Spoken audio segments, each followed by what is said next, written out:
Universities Forum for Capacity Building in Agriculture.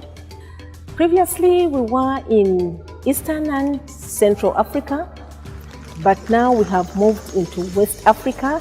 So that's how the network has grown from the original 10 universities to now 121 in 38 African countries. It is a network linking universities to agricultural communities. We are looking at universities making meaningful contribution to agricultural production and development, science, technology, and innovations.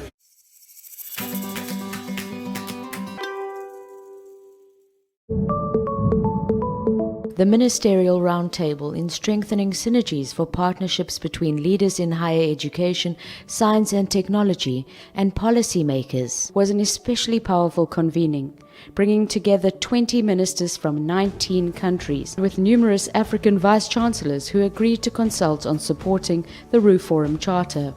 Highlights of the deliberations included discussions of a framework for improved communication between universities and policymakers. It's very hard sometimes to get our ministers. And this opening the floor to sit next to my minister and be able to tell him, we need to talk. It is time to talk, and talk with an open heart. Policymakers and vice-chancellors, both parties become advocates for empowering and improving higher education in Africa. RUFORUM is an opportunity for us to really connect the universities to the really need of the people. It was an opportunity to see how we share the same problems and the same quest. We are all, as African countries, seeking economic prosperity. We are endeavoring to educate, train, and offer long-time careers and mobility to African youth in Africa, for Africa.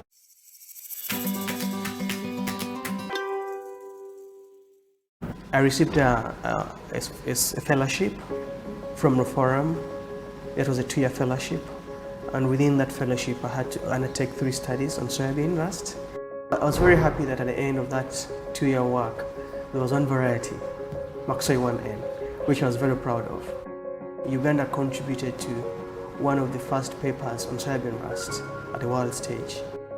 When I went through that training, it provided me a platform for me to further my career. After working on soybean, he then joined the cassava program. Today is one of those leading a $3 million grant. We have over 20 million people in Uganda who primarily depend on cassava. The major work that we are doing on transformation is mainly for the cassava brown streak virus disease. And actually in the field we have some of these transgenic plants under evaluation. You see how a combination, a strategic investment in human capital has supported the strengthening of a research institution from just merely being a national research institution into a regional center of excellence. We live in a networked world, and if you're part of the network, it's easy to find solutions. Science solutions don't keep boundaries.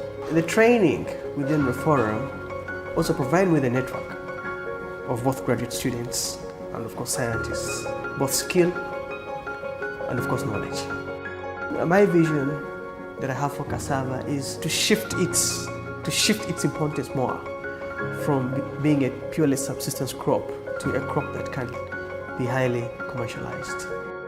It is science that has made us alive, and I know that science has been and will continue to be the factor that determines our happiness or success in life.